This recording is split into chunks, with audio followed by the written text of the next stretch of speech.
Welcome to Zwida Media. If you're new to this channel, please subscribe. Don't forget to like, comment and share. Here's a new video for today. Enjoy.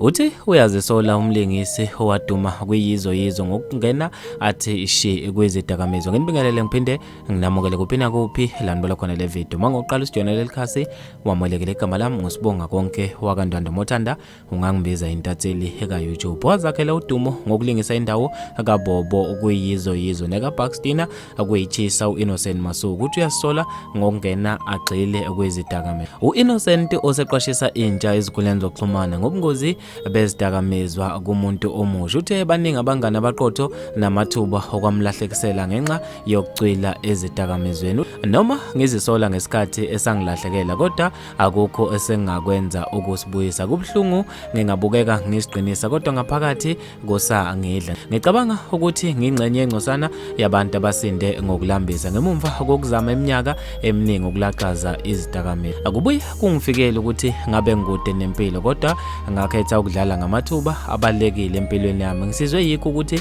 ngagcina ngiya esikhungweni esokuhlunyeleliswa kwezimilo iminyaka emihlanu okuyikona okungenze ngaze ngaphuma izidakamizweni. Ube esecela